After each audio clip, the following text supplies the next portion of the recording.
Right. Good morning, everybody. The Downtown Committee meeting for Tuesday, March 5, 2024 is in order at 8:02 a.m. Going to read this statement here. Recently, regional and local elected and appointed bodies have been subjected to disruptive racial verbal attacks by anonymous callers during virtual public comments. The city of Mountain View is fully committed to racial, religious, and cultural equity and justice as we strive to create a welcoming, safe, and inclusive community for all. The advisory body commission welcomes respectful and non-threatening public comments regarding matters over which the advisory body commission has jurisdiction. Comments deemed otherwise pursuant to the Council Code of Conduct and the Government Code may be grounds for immediate terminating a speaker's comments period. Yeah. Can we have the roll call, please? Yep, committee member Kavanaugh, who will be absent. Committee member Katz, Here. Keith. Okay, Lynn. Here. Singh is absent. Yen. Baird. Present. Vice Chair Kasperzak. Here. And Chair Shake. Here. Thank you. So we move to item number 3, approve the minutes. The minutes of the February 26, 24 meeting have been delivered to committee members and copied posted on the City Hall bulletin. And there are no corrections or additions. A motion is in order to approve these minutes. Everybody I have move to approve the minutes as. Second. Moved by Baird and second by Mike Kasperzak. Any public comments? No discussion. So everybody approve the minutes, say aye. Aye. Minutes approved unanimously. Moving to item 3, upcoming agenda topic. This portion of the agenda is reserved for identification and agenda items for future meetings. So we'll define if we have any items. Anybody has? So, question, so from the previous meeting, we had, wanted an update of downtown events. Is that on a future agenda or does it need to be mentioned again? We've agendized it for April. Okay. And then we also discussed possibly having the police chief give an update or report. Is that in future agenda? We're currently working with Lieutenant Brawl, who's the police officer assigned to the downtown, on working on some monthly crime stat updates. So we're going to work to get those up so that you'll have some update every month and then work on a larger presentation and conversation with the chief probably later this year. Yeah. Anybody else? No, I have one more. All right. I think it might be part of the regular downtown report, but if we have any further ideas on how we can enliven some of the storefronts. I know that was a project that some of the city council members were interested in pursuing.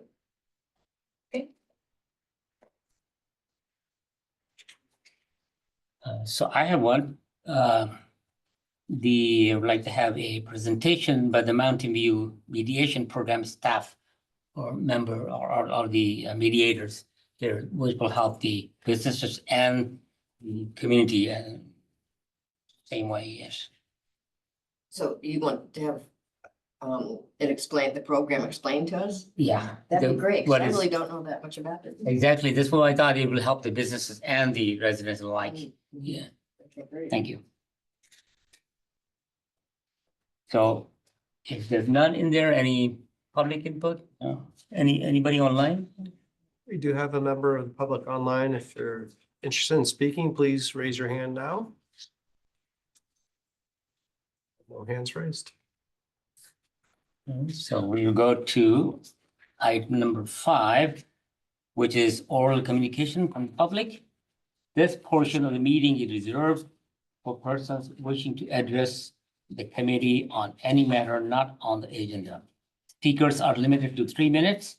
State law prohibits the committee from acting on non-agenda items. Any member of public? Any individuals online wishing to speak, please raise your hand or hit *6 to unmute. Not seeing any hands. And nothing, so thank you. We'll move to item number 6, unfinished business, which is 6.1 downtown development update from March 2024. And it says planning division staff will provide an update on downtown development projects. Morning, Recommend- everyone. Morning. I've got Maria, senior planner. Let's see. That's it. Yeah. I didn't know how many more people were gonna show up. Gladly take a seat. Really only 2 updates on here. Which of you do, number 7, which is 756 California Street. They officially submitted for an extension of their permit. It was also expired in February 22. They submitted on February 12th, and that application is active review for their extensions. Excuse me, how long would the extension allow? It depends on what they requested. I can check in with the project planner, but they can request anywhere from 1 to 2 year extension. That's fine. And then if we go to number 18, which is 392 and 384 Asheville Street. There is an existing architect office there currently, and the tenant is looking to use both tenant spaces. They are owned by the same property or by the same owner, so what we're asking them to do is to merge the lots officially, which is probably better for them. Would also help, otherwise they would have to likely put fire rated walls in between that property line. So merging it is better ultimately for the property owner. Those are the only 2 major updates I have, and Amanda's sharing there. That is the project at 392 384 Asheville Street. Were those properties owned by the same owner prior to them being acquired by M Design? Correct, yes, they were owned by the same individual. I assume when it was originally approved, it was approved with that lot line there. Building codes have changed, and for those reasons, we are asking to merge. On future reports, can you include a plan? Some of the previous reports we had a plan, so I'm sure you can walk downtown backwards with your eyes closed to sleep. But for those of us that are not familiar with the 100 blocks or what street number is, it would be helpful if we could have that map again that shows. The site plan kind of look downtown. Yes, Yeah. yes.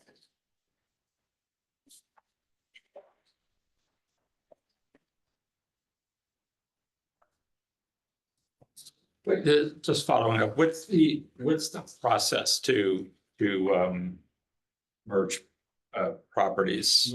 So lot line adjustment at this time is an administrative process. So they can work with Public Works to provide the information requested, and then Public Works will craft the conditions of approval. And then they just have to follow those conditions.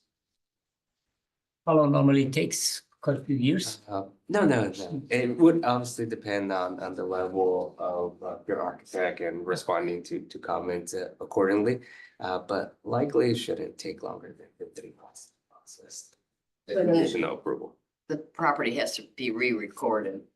Correct. So they come in, they're given conditions of approval, then they follow through with those conditions, and then finally gets recorded. Sorry, did you say 15 months? No, 3 months. Oh, 3 months, thank you.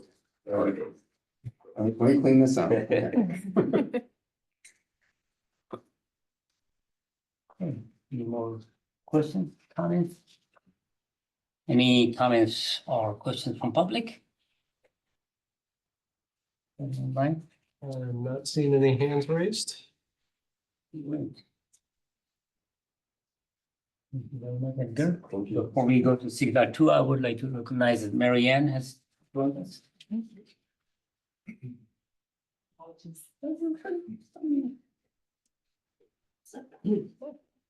we move to 6.2. The staff will provide a verbal update on current efforts and activities related to Castro Street. Okay, that's me. Hello, committee. I'm Amanda Rotella, Economic Development Strategist. A couple of updates for you related to Castro Street.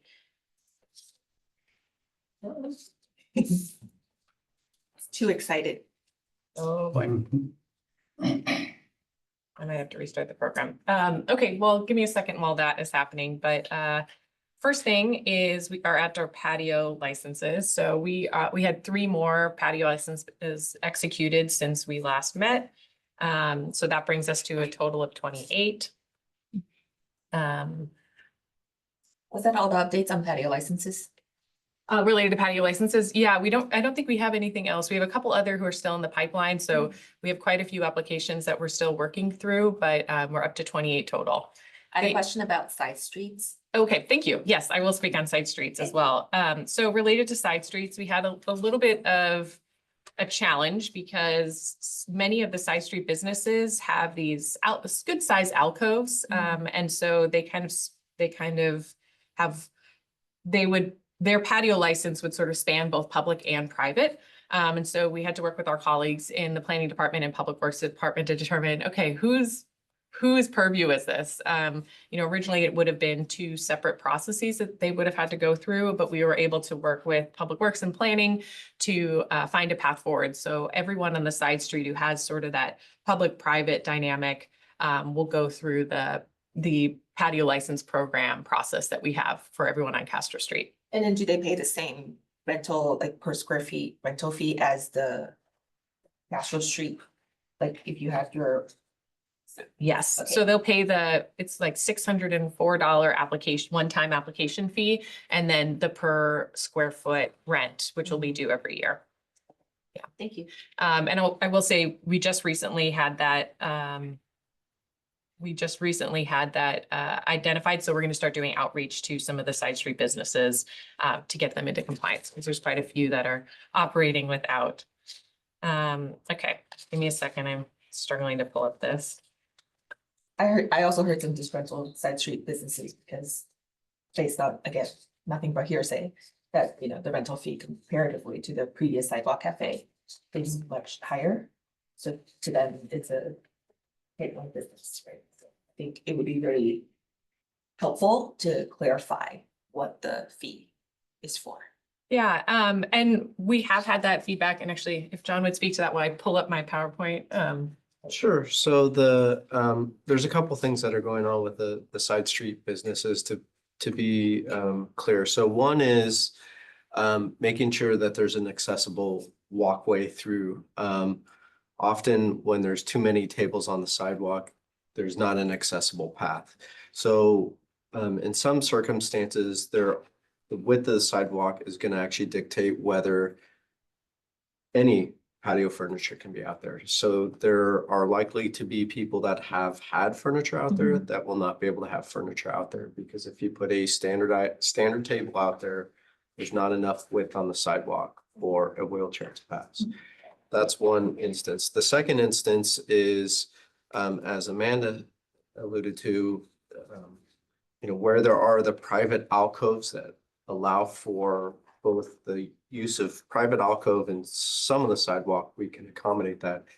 The $10 a square foot, comparatively to the original sidewalk cafe program, is actually very close in cost when you actually break down the cost. Just so everyone's aware how we got to $10 a square foot. This is annualized. This is not $10 a square foot a month. It's $10 a square foot annualized. So if you take what is market rents for the most part of indoor space, you first cut that in half. And then we reduced it even more to get to $10 a square foot, recognizing outdoor space can't be used every day of the year, given the weather conditions. And also just, you're dealing with traffic noise, odors of that thing. So we basically went to a quarter of the cost of what market rents are, is how that was determined at $10 a square foot. We also benchmarked ourselves against other communities. And we were in line with our neighboring communities in terms of what was acceptable. But to be clear, it's $10 a square foot annualized rent. So it's not per month, it's annualized. So if you have an area that's 300 feet times that by 10, it's $3,000. Thanks, John. At one time, it was, I recall that you were talking about that it could be shared by, business can share it. Are they doing it or in space? So far, the businesses are not, they have the ability to collaborate. They are not collaborating. The other thing that can happen is a business could choose not to activate the frontage of their business, and allow others to encroach on that, but they have to provide permission. And we didn't necessarily see that happen either. Oh, great, thank you. So any more comments here? Any? I think Oh, Amanda. sorry, I have a couple more. Oh, yeah, Couple you more still have it, visuals. yeah, I found yeah. I found the PowerPoint. Sorry about that. Yeah. Sort of adjacently related, we have developed some standards in the downtown through the development of the patio license program, and really have this goal of creating this sort of welcoming, consistent, organized space in the downtown. And so as part of that, we'll be doing a level of sort of enforcement reminders and education starting April 1st. We created this little it'll be a little quarter sheet item that we'll bring around to businesses to kind of remind them about some of the major compliance issues that we're seeing. I think, from staff's perspective, the only way we can see this program really being successful is if everyone is following the rules. And so some of the key compliance reminders, first will be around A-frames. We're seeing A-frames sort of coming back out into the public right of way. They are not allowed in the downtown. I actually saw it walking down, was it last week or the week before, an individual who was using a cane to walk kind of bumped into one. So I think we're going to need to be addressing these sooner rather than later because it is a public right of way safety issue. We also want to make sure that outdoor furniture is being used. I think we remember during the pandemic, there's all sorts of tables that were out there and we saw a lot of them getting warped and just sort of falling apart and not really contributing to the aesthetic we want in the downtown. Use of city electrical outlets, and sort of having electrical cords being run from businesses to patio areas. Ensuring proper clearance from city infrastructure, things like bike racks and city tree wells and seat walls, to really make sure that those items are accessible both for use by the public and also for maintenance by staff. And then ensuring proper ADA access through the patio license areas. And then we, as other issues come up, we've got ourselves a little other box, but we will start doing sort of that education, that soft touch for businesses starting April 1st. Yeah. So a question about the third item down, city outlets, string lights, extension cords. So basically, businesses will not be able to have any artificial light because We've seen LED, you yeah, could use LED lights, with a but battery. with a battery, yeah. Mhm. But especially the electrical outlets, they don't have very large capacities. So we were seeing, anytime someone plugs into them, it overloads the system. And then, I don't know if Chief Diaz wants to speak to it, but there is sort of a fire safety hazard about having electrical cords being run on the sidewalk. So in the longer term, as we get into follow-on phases for the, pedestrian mall, will electrical be an infrastructure item that's addressed so that there is electrical capacity figure out the billing somehow, but that there, you know, people will have access to electricity out in the street, So because there that, won't be a street anymore. so is, when we're talking kind of longer run. Right. Major kind of renovation, that is something that it has been flagged by staff is when retooling of the electrical conduit. But then you can really reimagine the space, right? Where you're putting up pergolas and things of that nature and providing that lighting as part of this is what you're renting. Those are all kind of Right. opportunities to discuss. So, but the electrical is something we flagged that will need to be modified throughout the area, as many of the outlets that are there, some of the trees have absorbed. And then because the trees have gotten so big, they're actually breaking the conduit, and you're having utility, Mhm. the plugs break off. So Yeah. those are the kinds of things we are trying to solve. If like a property owner wanted to, you know, install electrical, you know, and say, okay, you've got to do trenchless, piping and all of that stuff. Is that something the city would consider at this point, or? I don't know that that's on the table at this point in time. I think as we continue to evolve this, we're constantly taking the feedback in. It's a program that's evolving and we have to make these little tweaks along the way. Obviously, we want it to work for the businesses, and we want to have an active street. But at this point in time, it's not contemplated to go into the right way to do that. Question. Just for my information, who hands out these compliance reminders? Well, at the moment, it'll be a combination of John and I and our real estate team, who is overseeing the patio license program. Got it. Okay. Yeah. So it'll be, kind of soft touch, economic development and the real estate team. Yeah. Yes. One more question about the patio. So when something's defined as a patio, so that implies the metal dividers, the little short Right. walls. So unless somebody applies for it, there won't be delineation, just for delineation's sake. Right. It only kind of outlines an approved patio license area. Although it does extend, patio license areas do extend to the sidewalk. Some people have them. And then on side street businesses, there won't be a delineation because they'll just be operating on the sidewalk. But the same rules will apply in terms of ADA access, in terms of, how people are handling outdoor furniture and electrical outlets. Yeah. All right, I'm going to jump in. Another thing sort of semi-related to the patio license area. So when we requested that all businesses remove everything from the street so we could complete the street repaving process, we did identify spaces in our lots and garages where furniture could be stored during that time.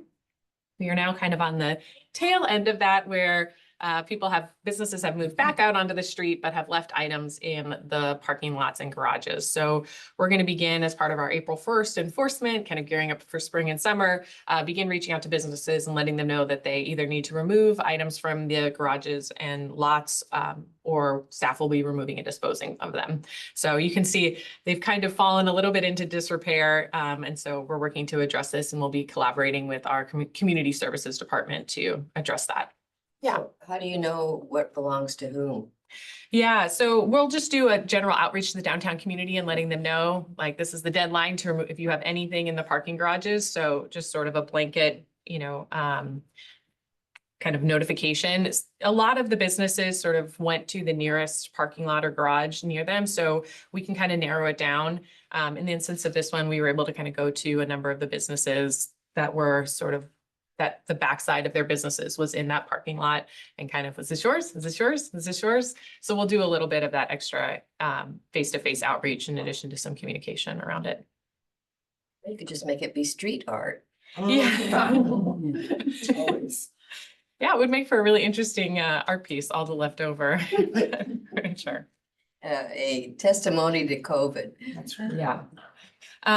Just a quick update on Social Eddies. We have, I think you've seen a lot of the planter boxes are out and the beautiful flowers have been planted. We've got the brightly colored tables and chairs.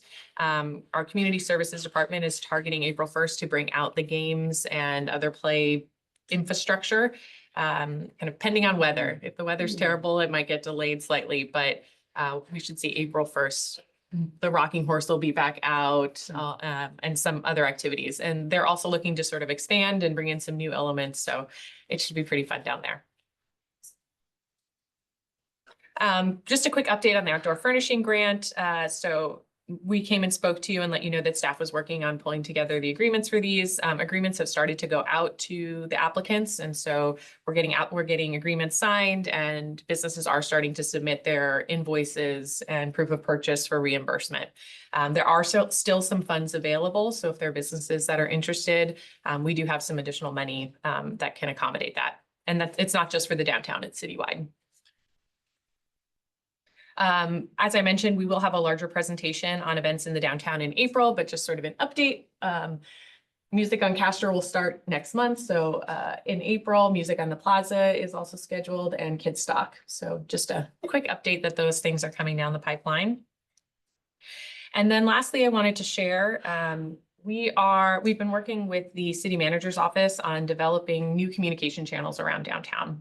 And this will kind of manifest into two pieces. One, a new kind of consolidated webpage that'll have all information related to downtown on it, and a monthly Downtown Digest newsletter that will go to City Council, but also be available to the public. So I wanted to just share, we've been working. Wi-Fi is super slow. Wi-Fi super slow, okay. One person. Let's see here.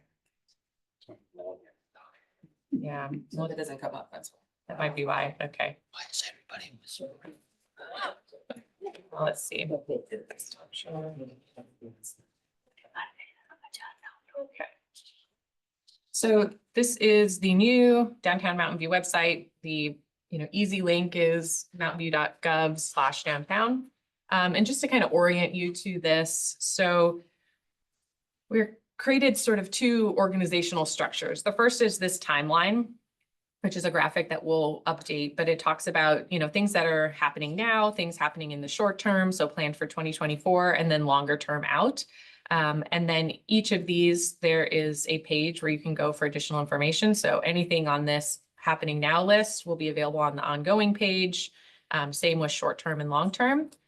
And kind of based off of feedback that we've heard as we're thinking about downtown, thinking about what are really the focus areas for downtown, what are the things that we're working towards.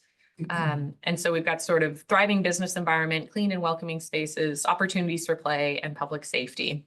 So that carries through. So if we were to go to the ongoing page, for example, wanted to learn more about outdoor patio areas, you would click here, get a little bit of information. You'd have a list of all of the businesses with approved patio license areas, and then sort of this nod to which focus area it relates to. And again, so these little drop downs, there's more information around each of these, and we'll be updating it sort of regularly as the information becomes available. And again, with short-term, long-term, and then all of the background information related to kind of establishing the Castro Pedestrian Mall is here as well. So all of the outreach, all of the meetings, that information is still available. But really the goal is to create sort of a single hub for information. At the moment, it's sort of dispersed, as different projects are held by different departments, it gets dispersed on different places on the city website. So this is sort of a consolidated place for information. We'll also be setting up a downtown@mountainview.gov email address. So it'll be a single place for downtown related issues. And we'll work internally as staff to get questions and hear feedback. So Anna, this definitely looks like, the audience for this is anybody who wants to know, well, what is being built downtown, or what's being, it's more of a construction oriented, improvement oriented site. What if they just wanted, stuff that was more along the lines of the visitor center? So, you know, where do I go? How do I get around? Things like that. Would you put a link into our site or what? I mean, So we do, on the ongoing page, we do have a site around business support and promotions. We have the current map of downtown businesses maintained by the chamber. But I think you're right, that it might be worth having a visit downtown page here so that we can capture any of that yeah, business. I just think there needs to be a distinction between if you're looking for just, you know, I agree. I'm going or coming downtown. Yeah, thank you. This You is, could also add even a link to the library and if the history center, if it, when it reopens again.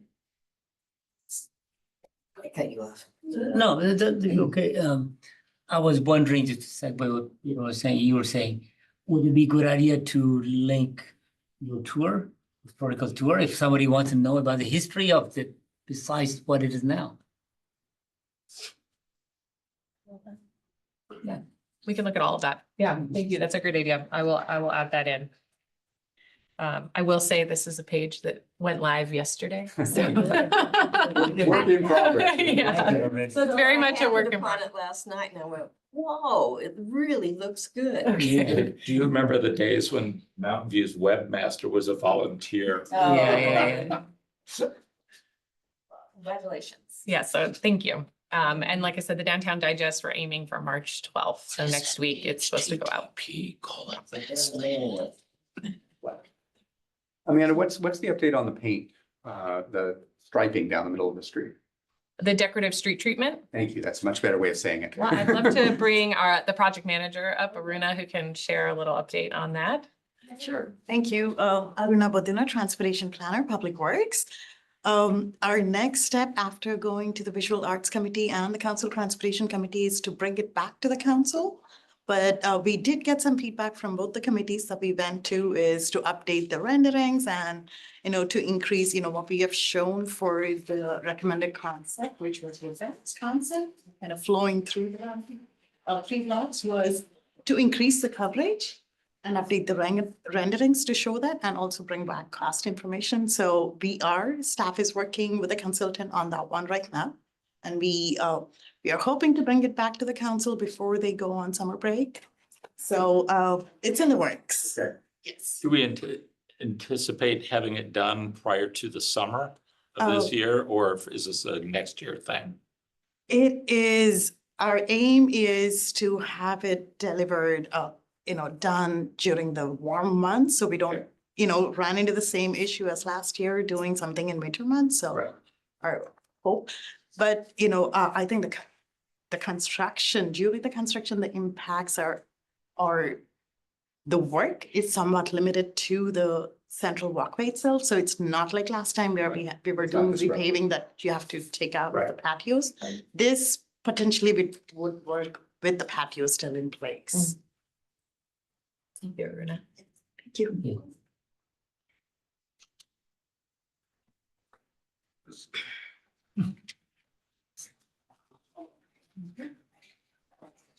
Thank you. Yep. Oh, thank you. Any more questions, any discussion? No? Any member of public? Like to? We have staff online. Nobody online, so, great.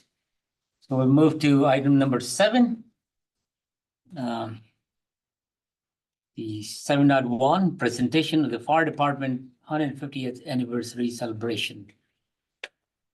Fire Chief Juan Diaz will provide an update on this upcoming event. It's scheduled for Sunday, May 19th, 2024. Welcome, Chief. Thank you for having me here. Congratulations. And thank you for the good work that you do in keeping our downtown beautiful and improving. I appreciate the volunteers to do that. Thank you. Being here every month. We're excited about our fire department being 150 years old. Some of you that know about our history, it was a group of businesses and civic-minded residents that became aware that we need a fire department. That actually occurred on Kester Street.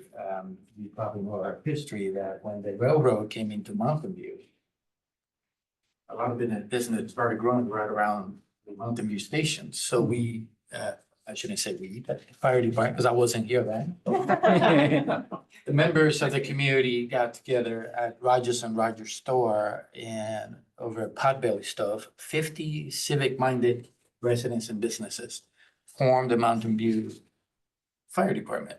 They called it the Mountain View Station. They acquired a hook and ladder, basically four-wheeled cart. And it had a ladder and it had some buckets on it. And they also got a chemical fire extinguisher that manually pulled. And so from then to today, we progressed from a volunteer department to a professional organization. To celebrate that event and to highlight our history, we wanted to have a parade downtown with the emphasis on bringing members of our community residents into the downtown area and have lunch and spend their money here. So we were very strategic on that. In addition to it, we also wanted to partner with other fire departments and public safety agencies and do a recruitment fair. So what you can expect is in the morning of Sunday, May 19th, probably right around 10 a.m. in the plaza area of City Hall, right outside these doors, you'll have several police departments and fire departments starting their recruitment fair. You'll see firefighters setting up for the days and the festivities. We have an inflatable firehouse that is about the size of this room. Oh, my. That is for public education, not just for children, but also It's not a bouncy house. for adults. It's not a bouncy house. It looks like it, and it'll attract the kids, but once we get them inside, we'll talk about fire safety. And so we're excited about that piece because it'll be the unveiling of that inflatable firehouse for public education. We'll have a bucket brigade for kids to experience what it was, firefighters with buckets back in the day. And then at 12:30, the actual parade of firefighters, we're gonna have a bagpipers also, a big band is gonna come in and lead us in the parade, our honor guard and vintage fire apparatus. We're lucky that in the city of Mountain View, our very first fire apparatus was a 1917 Ford Model T.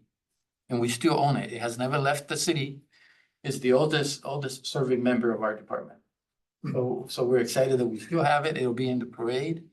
An interesting piece about that fire apparatus is, of course, it was built in Detroit, the cap, but the actual firefighting equipment, the chemical tanks, the ladders, it was done right here in downtown Mountain View by a business.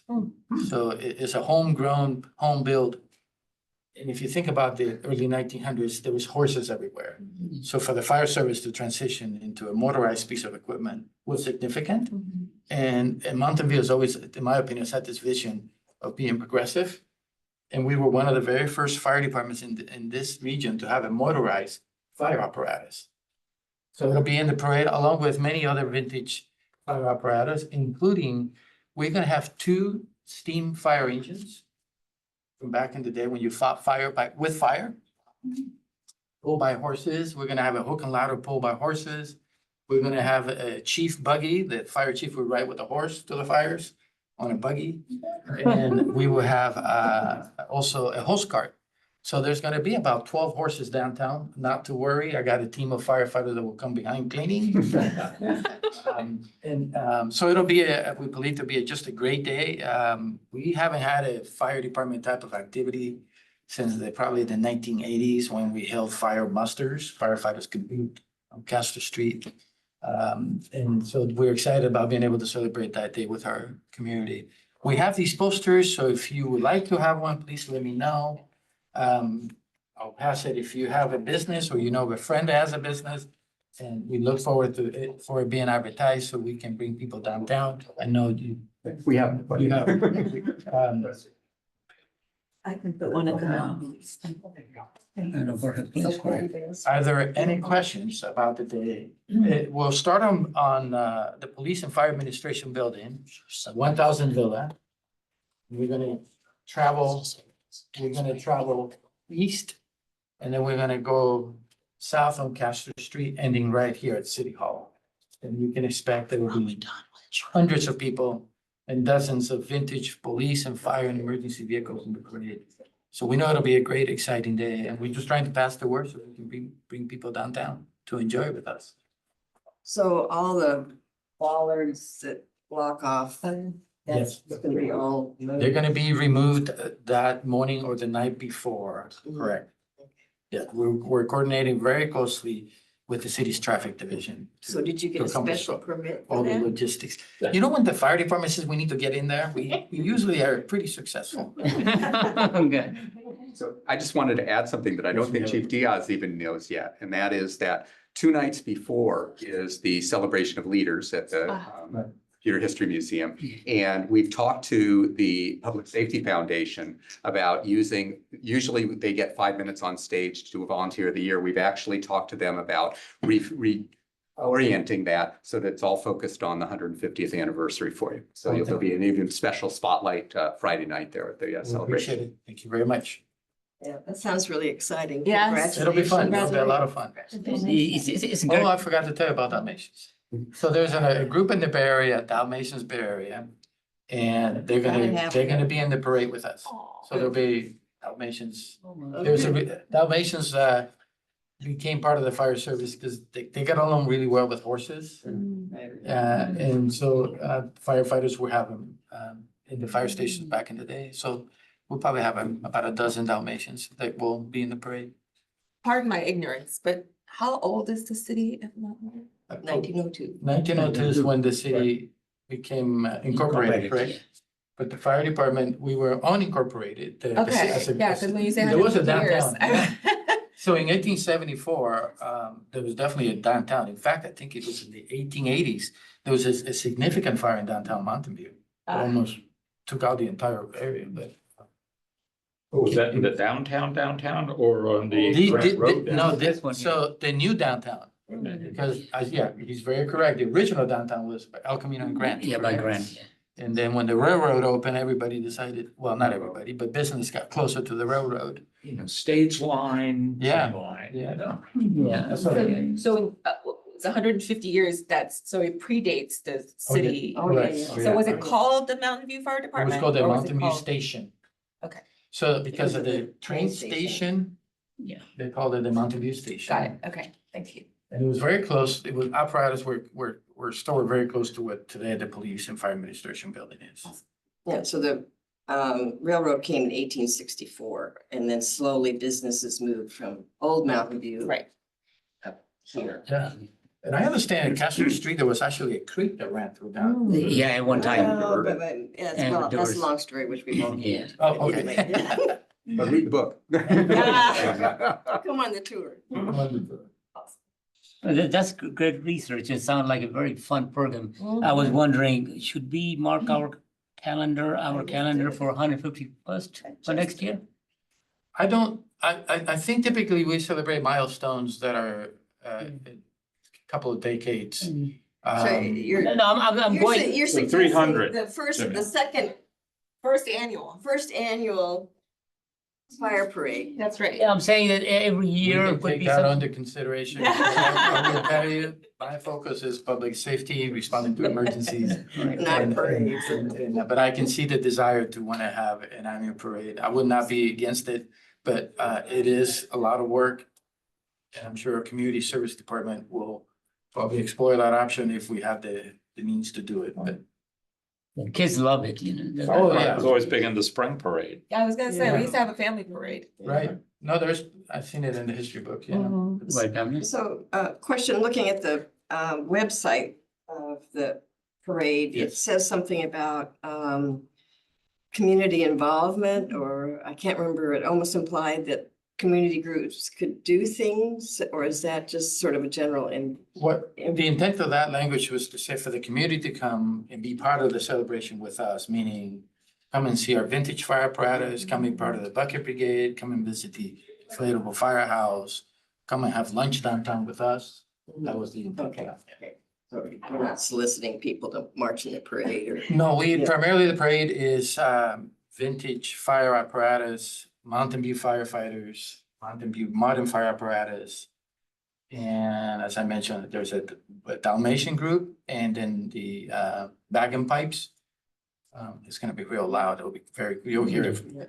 And then the old, the horse drawn apparatus. You're gonna do an engine pull. Possibly. You know, I mean, like United Airlines, they do, Yeah, they do they that. do a big thing. They do a plane pull. They get Right. like 50 people out there. Yeah, to go Who can across. pull the airplane 10 feet the fastest? We'll be hired the empty as possible. Any other questions? Yeah, the whole Mountain View Association CERT group is also volunteering up in that one. Yes, we definitely need the search because Yeah. as the firefighters are in the parade, then we need the search to kind of keep an eye on things for us. Once we're done with Exactly. the actual parade piece, then we're all gonna go to work to our different stations to staff the booth and everything else. Well, great. Any question from the member of public? No? Is there a fundraising component? There is a fundraising component. They cannot fundraise, but, Yeah, right, but, there is a nonprofit that's set up, so. the Mountain View Firefighters Association, they do have what is called a random acts. And that Peter has we've that been helping information. people Publicize that as well. Yeah, yeah, it's a public agency. I cannot ask for any funding like that. I gotta go through city council. Maybe auction firefighters, dinners with firefighters, you know. There are ideas out there.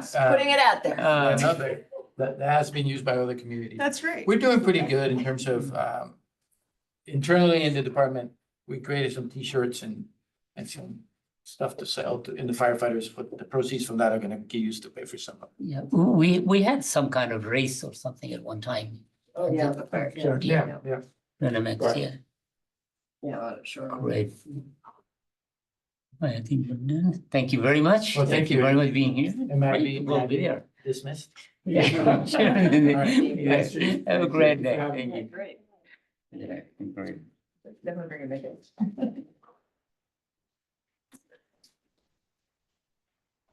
So we'll move to item number 7.2.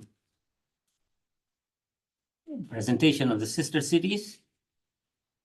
Leslie Imai, Mountain View Sister City President, will provide a presentation on sister cities. Welcome, Leslie. So Mountain View Sister City is primarily a student exchange program with Iwata, Japan. The program was established in 1976, so we are almost 50 years. We'll be celebrating our 50th in 2026. And Iwata will be hosting. Can you go ahead? Thank you. So each year, approximately 5-6 students spend 10 days in Iwata from Mountain View, the high schools in Mountain View. We include Los Altos because it's part of the district program. And they reciprocate and host students from Iwata, Japan here in Mountain View. In the past, it was a 2-week program. 1 year you went, the next year you hosted. This past year, we've adjusted the program and we're doing about 10 days in Iwata. The students are flying back together and they will spend 10 days here in Mountain View. So it's become a longer program in 1 year. We learned a little bit last year from that. The kids bonded. It was really great. There wasn't this year gap. They were exhausted. It was a long 3 weeks and the travel, the long distance travel. It'll prepare them for their future. This is true. I hadn't thought about it that way. We have advisors that will work with the students and the families. They do fundraising activities to help offset the cost of the program. And it also helps to help build a bond between the students here in Mountain View by spending about a year working on organizing the program, planning what they're going to do. The students plan the activities and the things that they're going to do. So it's primarily run by the students, but they have advisors to help them through that process. If you want to go to the next slide, this is a little bit about Iwata. Back in 1976, Iwata and Mountain View were more similar, more agricultural. The sizes of the city were more similar. That's changed more for Japan, more for Iwata or Mountain View than it has for Iwata. The city is about the center of Japan, a little bit south. It's not far from Nagoya, about 2 hours. It's about 6 hours from Tokyo. It's expanded to an industrial city, but it still has its agricultural roots. The major company in Iwata is the Yamaha factory. They also have a professional soccer team, Jubilo. It's one of the professional soccer teams there. They have 4 high schools in Iwata. The high schools in Japan are managed a little differently. They specialize in certain things. So you might have one that specializes in sports and another one in music. And so students will pick the schools based on what their focus is for that. So that's a little bit about Iwata. If you want to go on to the next slide. These are the kinds of things that the students do when they go through the exchange program. So they get to meet the mayor, not always the mayor, sometimes it's the vice mayor or one of the city council members. They spend time learning about Mountain View. They'll go to the fire station, they'll go to the police station, they'll go to Shoreline Park. They will also visit San Francisco, go to the beach, Monterey. But they also spend time with their families, getting to know them and doing activities with the families. Similarly, in Iwata, they will meet the mayor, they'll go to the Yamaha Communication Center, they'll visit 2 or 3 of the high schools in Iwata because those still are students are still in class during the time that they're there. The kids in the program are not. But it's very common for them to go to a summer school program and learn something there. This past year, they actually played a basketball game. They'll also go to Mount Fuji, they'll learn to make ramen noodles, sometimes a Japanese sweet, and then they'll do karaoke with anybody. So those are some of the things that they do while they're here. But each city has what we call the city day, and they do a tour of the city and learn more about the city in Mountain View. I assume you're all familiar with the rock garden that's out by the park there. There are also cherry trees planted along the trail that were given to us by Iwata. Sorry, you probably went over this. Is this high school students? Yes, these are all high school students. So eligibility, you have to be a high school student. You have to be from one of the schools located in the Mountain View Los Altos School District or be a resident of Mountain View. Program costs are about $3,000 per family for the program. That covers their airfare, lodging, meals, activities, and some travel and medical insurance. Families are responsible for gifts its gift exchange with Japan is very common, so they're responsible for those gifts. They're also responsible for souvenirs and then any expenses that aren't covered by the fundraising that they do. But typically we cover 90 to 100% of those expenses through their fundraising activities. Fundraising, as I noted earlier, that it's coordinated by the students and the family. They do all the decisions on that. They hold garage sales, car washes. During COVID, we actually did a mobile car wash and went around to houses and washed cars. It was really successful. And then we have an annual dinner that we also do. Any questions so far? I should take a breath and see. Sorry, Okay. when is the trip supposed to be? Trip is typically, it's a real challenge because the kids are in school. So Iwata gets out of school about the 2nd or 3rd week of July and our kids go back to school first, second week of August. That's our time period. We've tried looking at other time periods, but there's nothing that works. You want to go to the next slide? And this is kind of the schedule of events. So we have our application deadline for this year is going to be April 26th. We'll be interviewing students in May. We'll make our decision early June.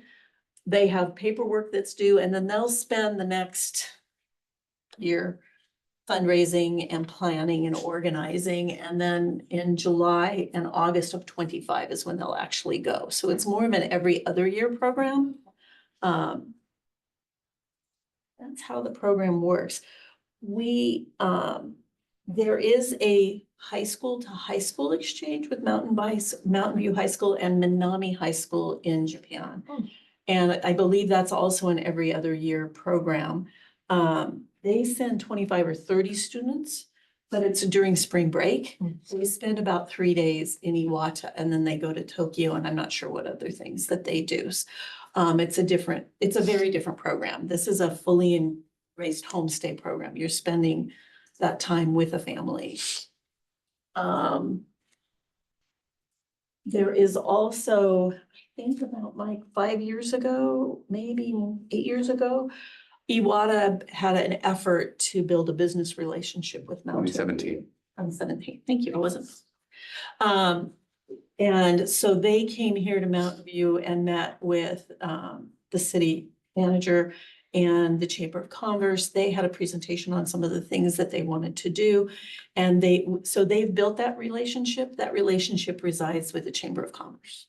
So it's not part of this program, but it is considered part of sister cities in general, I believe. We had a relationship with Hasselt Belgium. It's been probably since about 2021. It's been kind of defunct. We haven't had an exchange with them in some time.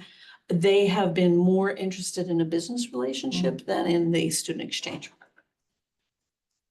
We haven't been able to get a hold of the business side, so. Oh, really? Yeah. So I got a text about 2 years ago from someone saying they were interested in doing We'll have to something. talk offline and see if we Okay. can reignite Yeah, that. okay. Okay. And you're from the chamber then, I take it. Okay. So that's what the program is. Are there additional sister cities besides the two you mentioned? No, not in Mountain View. Sunnyvale has a program. All the cities tend to have some program. Iwata has another sister city in the Philippines. I don't recall the name of it, but they do have another one. And Philippine delegates were there for the 30th. Right. Yes. And there will be a 50th anniversary in 2026. Iwata will be hosting it, so we'll be traveling to Iwata for that anniversary. We hosted the 40th here in Mountain View. And so we're excited about that. I think our biggest challenge is we have a very small board. There's only 5 of us that manage the whole program. Most of us have been involved with the program for more than 10 years, 10 or 20 years.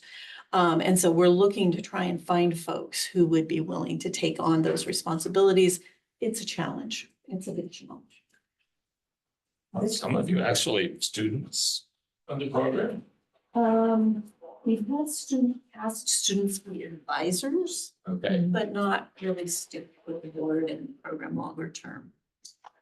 So we've got the rock garden. Uh-huh. It's nice making that connection. Is there anything in Iwata that Mountain View gave them? Yes, there is there is a tree in one of the parks that Mountain View sent to Iwata. I think for the 50th anniversary, we probably need to think about what we send. Something more significant. I'm thinking I need to go to the council and talk to them and we need to set aside budget for something. Yes. So on the downtown walking tour, I make sure we go by and view the garden and talk a little bit about the Sister City program. What happened to the rake? There used to be a rake and I have people would, no idea. but it looked so nice. I think the rake went away during COVID because people were afraid to touch anything that somebody else might have That might touched. have been true. I don't know if you're responsible for the rake or if that's Public Works, but it would No, be I think nice it's if we could Public get that rake Works. because when the gravel is raked, It it looks really really nice, adds yeah. to the appearance. So I don't know if that has to do with anything, but it's- bring back the rake. There are some benches there that also had some plaques because the benches were donated also by Iwata. But the plaques are gone and I'm trying to find out what happened to the plaques. There is a marker that says that it's a Yeah, wooden marker. Yeah. But not on the benches. But not on the benches, not on not the benches. benches, the plaques, because those were donated at another time, I think. Yeah. This has come up previously, but I was just wondering, like, if folks are interested in building additional sister cities with Mountain View, is your board the way to go? What is the sort of general process? So there hasn't been in a while when Pat was president of affiliation, Pat Figueroa was involved for a very long time. She was working with a city in Italy. And I think there was more discussion around an adult exchange versus a student exchange. But that didn't move forward. I haven't had any cities come to me asking about programs. But in the Sister Cities program, it's part of Sister Cities International Correct. where we're designated by them and you are the nonprofit entity Yes. for Sister City efforts in Mountain Correct. View. Correct. But like Chicago has like 100. Yeah. Yeah. I'm just at SFO, they have like 6. Yeah. Yeah. At this time, I don't know with our board being so small and the fact that we've been doing it for so long that we would take on another. Yeah. Take on another city. It is between the countries, cannot be between states. There's another program for states, There is, huh? sibling cities. Oh, okay. I didn't even know that. Oh, that even, yeah. Vicky Vinker in Palo Alto started Oh, that. okay. And there's one in Mountain View somewhere. Some of the state. So, any questions, any other things you would like to know? Anyone who would like to volunteer to help us?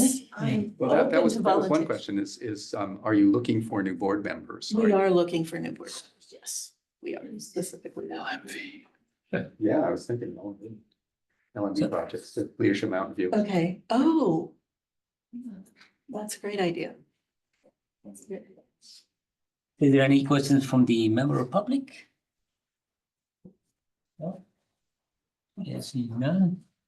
Great, thank you very much for being here. Thank you, yeah. Great day.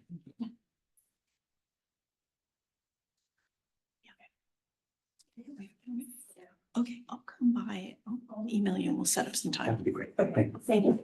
We'll move to item number 7.3.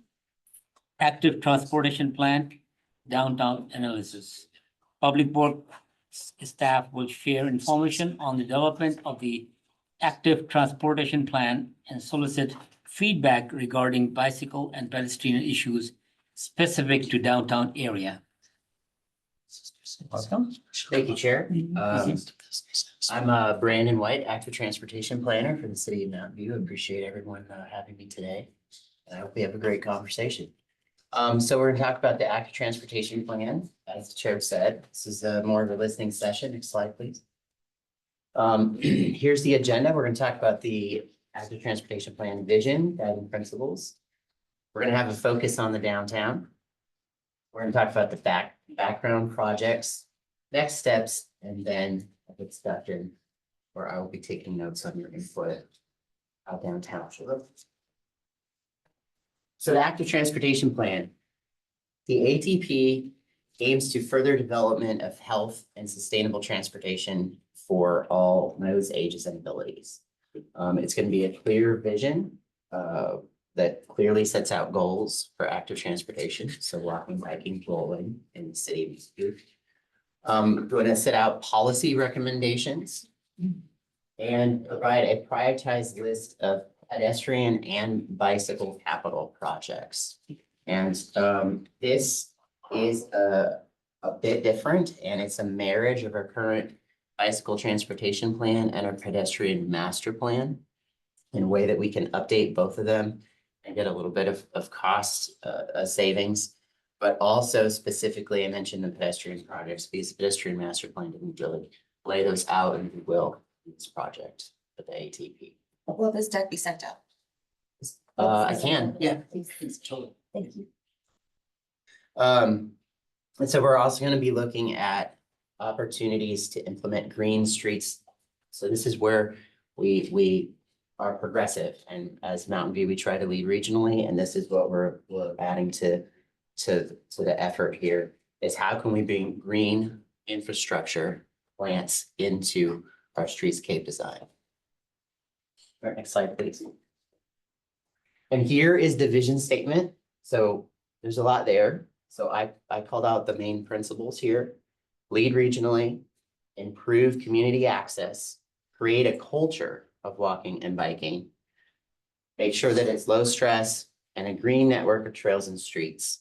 And this vision statement has been put together through the process, starting with staff giving something to start with, through our technical advisory committee, through our active transportation plan advisory group, that's members of the public, through several BPAC meetings as well.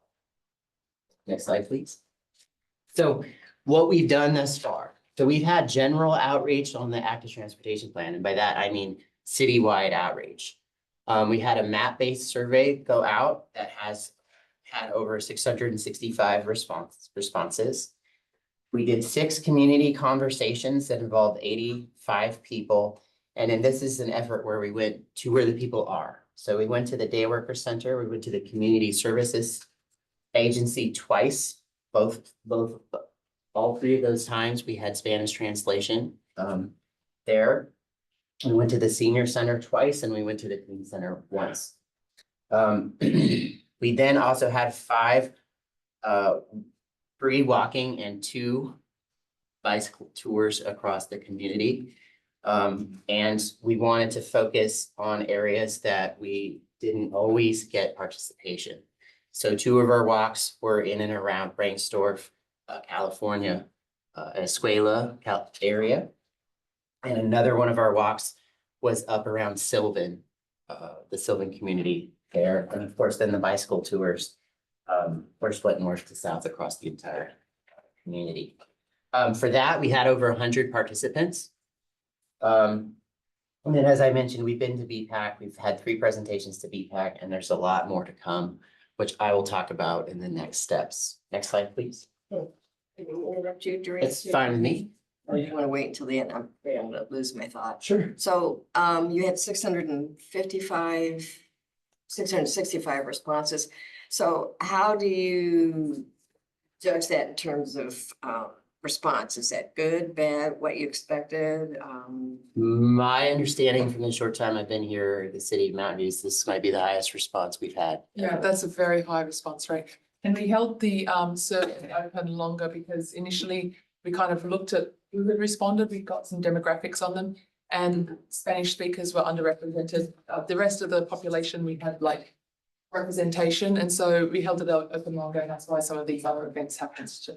We held it open longer. We put up yard signs, posters, flyers and laundromats, in locations where we might improve our demographic breakdown. And we went from 0.5% of Latino representation to 8%. And just for comparison, we would typically think that an outstanding response was about 200. So this is like, yeah. Thank you. Yeah, and I don't mind questions since we're in the middle, as long as it's okay with the chair. So the downtown focus. So we did want to focus on the downtown for many reasons. I think obvious to you, it's the center of Mountain View. It's just where people come to socialize, to recreate, to eat, to do business. Additionally, we had significant changes in the downtown since the previous plan. No car travel on Castro across the Central Expressway, and no bicycle travel now through Castro, the 100 to 300 blocks. Those are significant changes. Additionally, when we brought, as you guys had seen in the past, the Castro bikeway feasibility study was not moved forward from the CTC with direction to increase the focus on walking aspects of that and to look at alternative routes other than Castro. So we wanted to unlock some extra funding for that analysis, and that's what this is here. So this is, of course, a complex area. It has multiple north-south connections, and none of those north-south connections, you can see them there on the map, have bike facilities currently. So that's part of what we want to hear from you guys today. And as I mentioned, downtown is undergoing lots of changes, including all the more public infrastructure stuff, but also private development is occurring quite significantly in the downtown area. Next slide, please. So just a quick look at some of the background projects. I've mentioned the Castro Pedestrian Mall, the Castro Grade Separation Project. You can see that they're there. Ongoing redevelopments, several of which are on Hope Street. And then, of course, the El Camino Real project that Caltrans is doing. And then specifically, next slide, the Castro El Camino Real protected intersection.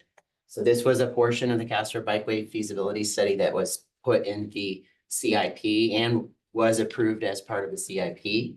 So this is a project that will occur in the next approximate 3 years. And you can see also, we know that area around Fairmont is undergoing a redevelopment project now. So you might actually see some of this sooner than the CIP project, as because this is approved, now the developer has to go ahead and match it. So we have this project that in various ways is coming up. So now let's take a look at the next steps. So we are just about to start project and policy development. Right now, it's a quarter two. I think we're almost in quarter. So not quite right now. That's you. Yeah. Neighborhood review of those projects and policies will then occur towards the end of summer. So we want to try to have that occur when everyone is back, and not necessarily on vacation and school kids are here. And then so let me add a little bit more to what that actually looks like. Our intention is to do somewhere between 4 to 7, but probably more likely 5 neighborhood outreach events. So we will have the list of the projects and on a map and exactly what they might look like, and come to the neighborhood, including the downtown, and be where people are and show them, these are the possible projects, these are the possible order of the projects.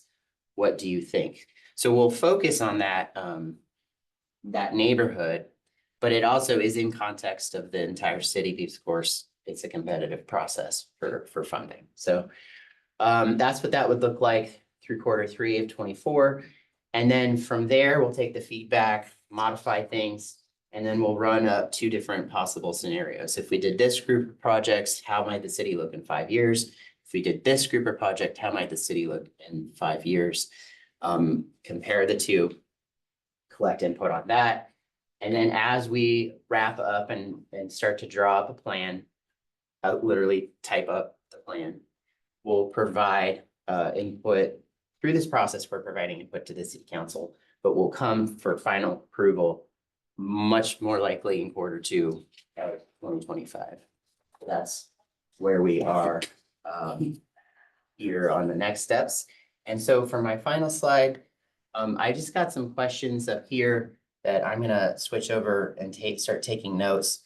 So please feel free to answer these questions to me, write input however you like, or something else if it's not on here, just anything about walking and biking in downtown that you want to let me know. Then I do have 2 specific questions, which are focused on the north-south routes. So Franklin, Bryant, Hope View, or the east-west routes, because we've got a lot of input thus far to actually, don't just forget about the east-west routes. Don't just focus on north-south. And so we have Evelyn, Villa, Dana, Mercer. So your input is very welcome, and I'm happy to answer any questions. East Pam. Yes, hi. So thank you very much. Thank you, Ria, for presenting to us. As you know, I'm a bikey person and walk as well. Sometimes I walk downtown from our house to the city hall is 3 miles one way. So, and I take the train, et cetera, et cetera. So when it kind of depends on where you're coming from to downtown. So we live way out in Middlefield, an old Middlefield split almost. So we come down and so we come across the railroad tracks, take a right on Villa, take an immediate left on Bryant. And so we like to go down Bryant Street to City Hall. So I would encourage you to look at Bryant for north-south.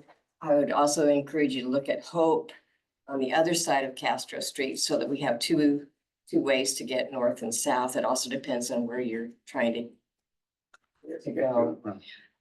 East and west, again, it depends on where you're coming from. If you're coming from like Ringsdorf or California Street is a straight route. It can be a little scary in terms of traffic. I don't have any problem going down Middlefield because I feel like it's wide enough and separated. I know that's on the bike stress level, it's kind of out there, but I feel very safe on Middlefield. I do not feel safe on California because there's so many driveways where there aren't that many on Middlefield. And then of course, Mercy and then Dana is by the school, but it's got that funny little rise. So I think maybe even east-west might be more problematic than north-south. The other thing is an integral part of getting downtown is Stevens Creek Trail. So how do you get from Stevens Creek Trail to a street that you feel comfortable in riding in? Daydreaming, it would be nice if there could be overpass on Yuba Street, go up over Stevens Creek and go over 85, around and about. But that's probably not in my lifetime. I'll see that, but it would be nice to have an additional way to get across over Stevens Creek on the other side. It's an underpass there now. Well, it's not wonderful. Yeah. So those are my comments, and thank you very much for soliciting our input. Thank you. Thank you. It's sort of a quick question, you know, sort of extension of downtown on the Moffett Boulevard. And, you know, I was just thinking about that Stevens Creek Trail, you know, if you've got, if it's Stevens Creek Trail and Moffett, you don't have to go, you don't have to do the triangle. And, you know, one day there may be, you know, a tunnel system to cross, but, you know, including is sort of Moffett Boulevard is sort of, because again, it's pretty wide and I don't know. Yeah, Moffett. Well, when we come downtown, we go on Sterling and then the back way over by CSA and right. in that development. We don't get on Moffett because it's too crazy. Yeah.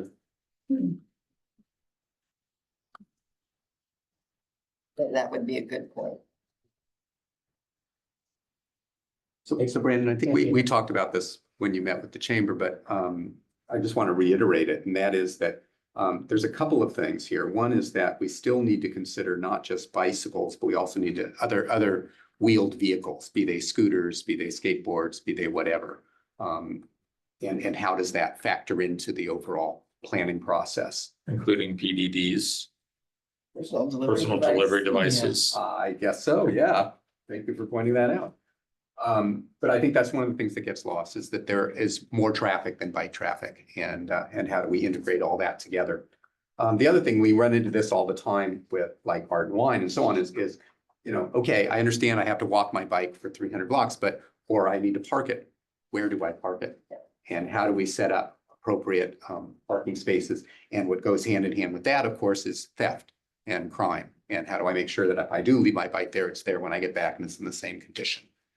So obviously that's conversations with, you know, the PD as well as, you know, volunteers and things like that.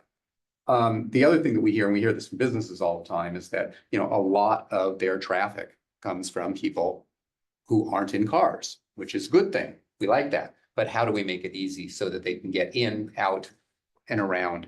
And so there are a number of storefronts that do not have back entrances. So just coming up Hope or something like that. Now, what do? I can't necessarily, I don't want to leave my bike. I can't get in.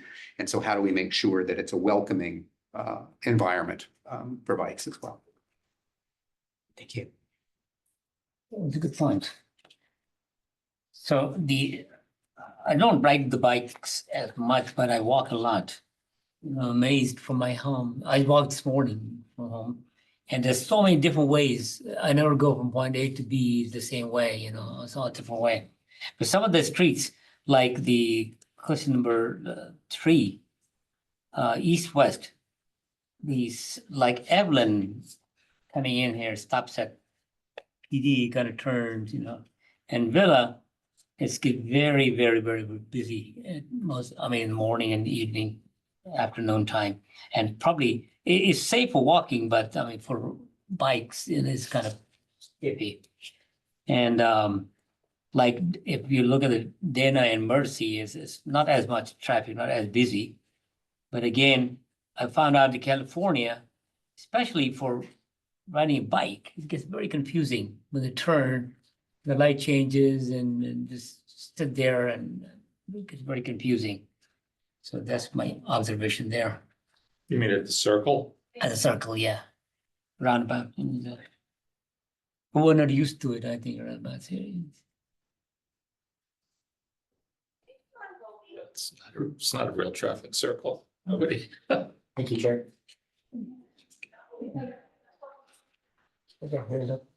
If nobody else has comment, so if you've biked in European cities, so when you come, they have streetlights that have the symbol for bicycle over on San Antonio by the Los Altos High School. There's a bike symbol. So the other thing that the European cities have is I'll call them a foot pad. So they're raised up off the ground.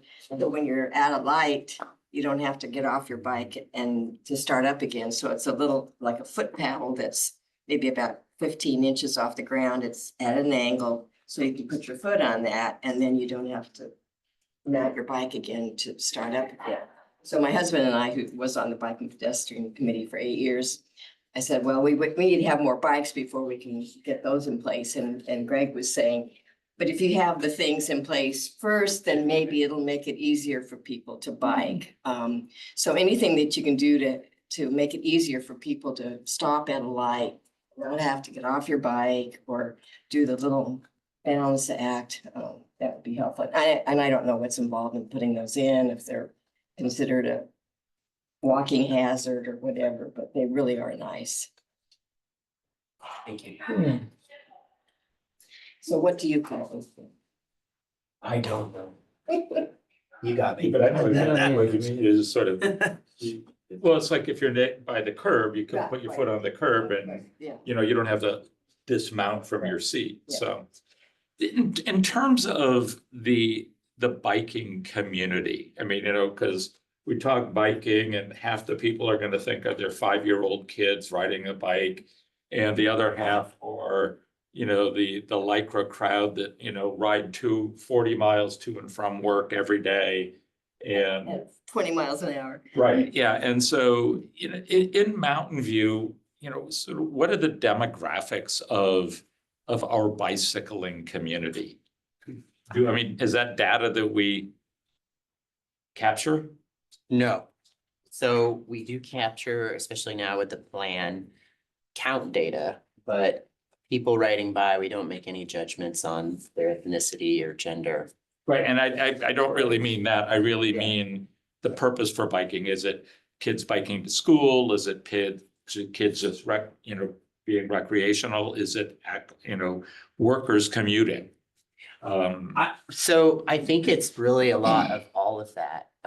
Workers commuting, we are really actually in the nation, I believe, the American Community Survey, from not this last one, but the previous one.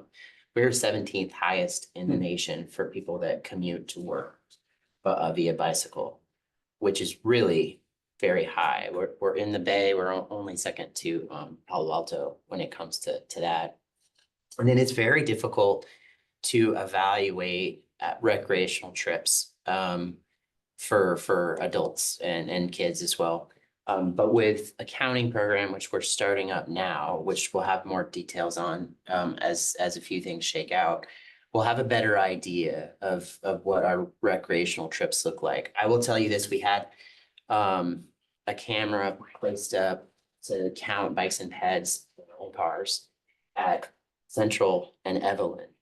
So just south of Moffett, or sorry, just north of the tracks, south of Central Expressway, right in that area right there. We had more pedestrians come through there than cars, and we had a significant amount of bikes. And the bike rate was higher on Saturday and Sunday than it was through the week. So that gives you an idea that if we're 17th highest for commuter rate, and we're seeing more people making recreational trips, assuming they're not working on Saturday, Sunday, some of them might be, then we probably do pretty well for recreational trips also. Then the last aspect of it is the Safe Routes to School, which we're collecting good data on now. And again, Palo Alto is far and away a gold standard for Safe Routes to School, but we're pretty good too, and we're learning from what Palo Alto is doing, and I think we'll see those go up. Then the last thing I'll say is that with very low income folks, we have, I think, again, I don't have actual data, so it's just like my feeling. I think we have a pretty good mode share with very low income folks also. Choosing to ride to work and to get around to their trips. So honestly, well, with the data we have is very good. The data we will have, I think, will be very good. And of course, I'm very hopeful that this plan improves all that. And I know some of the projects that we have in the hopper actively working are top-notch projects. Well, and I guess one of the reasons I ask is, I think, depending on who you're trying to target, it really affects the facilities you're trying to, I mean, no parent is gonna let their kid ride on El Camino. But commuters may want the fastest, maybe riskier, but more direct routes, whereas, Evelyn might not be the best route for families biking, but, going some of the other east-west streets would be. And that's part of the input we want to hear from you guys. I think our direction is we want to provide class 4 protected facilities basically as much as possible. Because what we've heard when we do survey information is that everybody wants these. Whether you're worried about your kids or yourself, where you can get some disagreement is the nature of how it's protected, whether it's flex posts. The confident cyclists want that so that they can get out whenever they want. And then maybe less confident cyclists, or more concerned, I should say, cyclists, they want more concrete or plants or really significant objects, providing them the protection. So we have a pretty good idea of what everyone wants is these class 4 facilities. And then it does kind of, in a second, just kind of come in terms of the exact nature of it. I think one thing we do with every project is public outreach, so we can take that input in and see what people want. Yeah. So in terms of the class 4 protected that we're talking about, it's not everywhere. It's not like local streets, but it would be the high stress to bring the stress level down. High stress routes. Well, we wouldn't do it on those streets, but I think we would make an attempt to, if the space is there, to provide that protected facility at wherever we can, because we hear from every single sort of level. I will say the lowest income folks really aren't participating in our surveys, but people that are parents that are interested, or people that aren't super confident cyclists, they're interested, they're participating. And then of course our hardcore cyclists are participating, and everybody wants this class 4 facility. It's more about exactly the flavor of it, but there are local streets where we're just not going to be able to do that. And then we're going to have to look for different infrastructure to try to slow that traffic down. I think this is perfect time for my comment on the last question. Anything else you want to? Yes. What I see, especially on California and Castro all the time, is that when especially people cars turning, it's pretty unsafe. They're not sure about the signal going on, and people crossing that thing up for luncheon, and they are always just on the cell phone looking around. Is there any way we could advisory signs for that, or when you push the button, it says lights are on, it has some kind of warning or something for them? Because I have seen some very near collision, between pedestrian and people driving or in bicycle. So when the push button, I believe we are constrained to specific messages by the ADA. But that's an effort that we can make from an education perspective through the plan, is to, when you're crossing the street, keep your head up and look. I think that. Yeah, like we have signs on the trail that you pass, let you know, and things like that, so. I remember when I traveled to Hong Kong, because it's opposite direction, they would have signs on the street saying, look, and have a little Same arrow. in London. Yeah. Like, look, before crossing. Yeah, streets. On the streets, yeah, Yeah, just yeah, on yeah, the I see. bottom, right before you cross. There you go, street treatment, I mean, that. Oh, and then also there's a street, Calabasas in Santa Clara, that actually has the bike lane on the inside. Yeah. I don't know, but that's a specific street because there's a creek in the middle. So then there's obviously no way to cross the creek. And there's certain places where you do cross and make a left, but that I feel very safe on that street. It is kind of weird getting onto it, going. And there are instances where the data can be very good for those, and there are instances where the data can be not so good. But we actually are going to look at something like that on Shoreline, through the center. Oh, yeah. Because you have so many on and off ramps that getting bikes away from those into the center really matches up with the data that other communities have. Yeah, I've cycled on Shoreline up and down all the way, and it's like, I go really fast just because I need to just be, I feel like I need to stay with the flow of traffic and Right. not to die. Right. Yeah. But those I are know. dangerous too, over on Page Mill Road at 280, that same thing happens. There's been this, of course, those are people coming off of high-speed freeway, but same thing. No, it's coming like, off of 101. it's so quick, So yeah. those are really tricky where you're crossing traffic in a bike lane, going from the right lane over to the center lane, and how do you define when to do that? I know, then they go in the crosswalk and then I end up like, Yeah. Yes, sir. Have you guys looked at Los Altos's efforts along Jarden? Because that's been quite a fiasco. City of Los Altos by the high school, they did the protected bike lanes but then the public engagement aspect, I think, was very lacking and the community was all up in arms. And so now they're going back and redoing the whole thing. And, you know,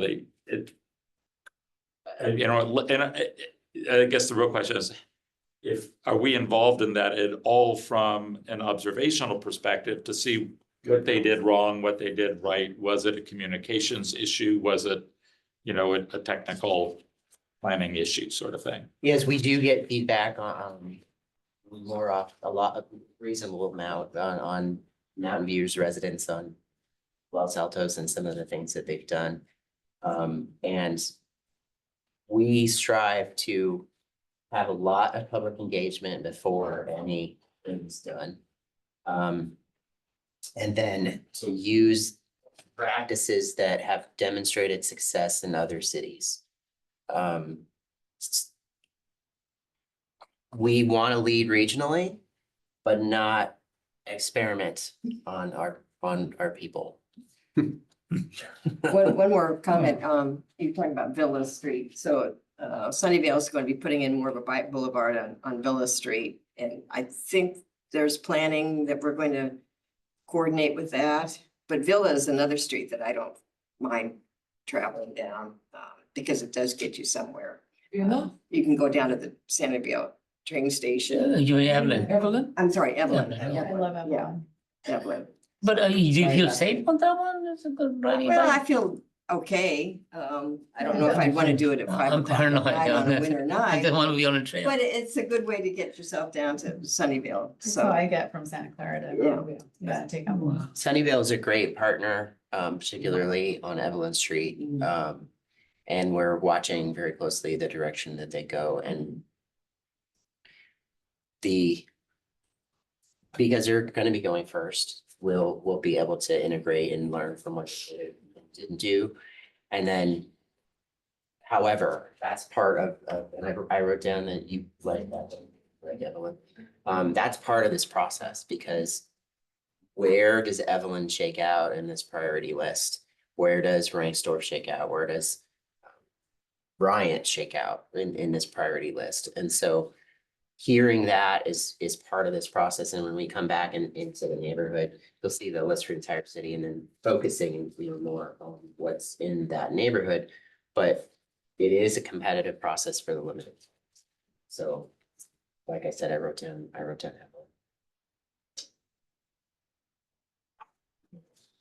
So did you get any information or we should keep talking? Whatever you'd prefer, Chair. Oh, we have time, Any no comments here? Any comments from member of public? Nobody, just nobody. Great, thank you very much. Thank you so That was much. great.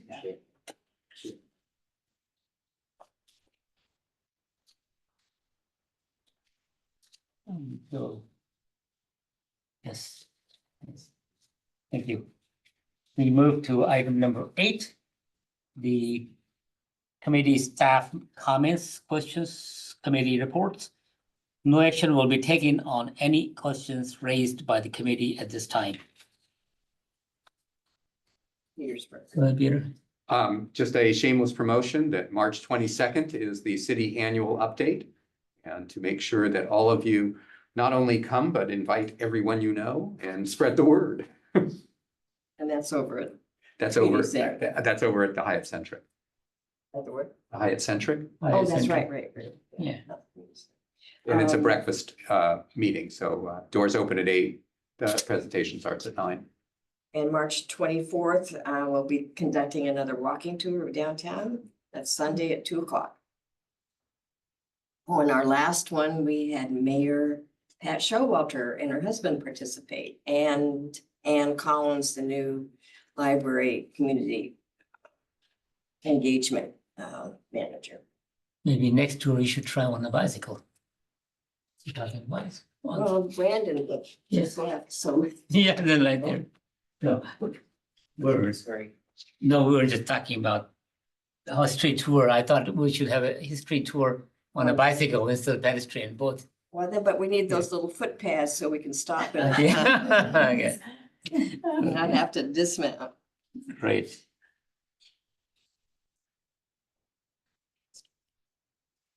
Any more comments, anybody? Mike? Great. So if there are no comments, you can, then thank you, everyone. And especially our staff for their hard work. It makes it easy, so easy for us, you know. Have a great rest of the day. And meeting adjourned at 9:39.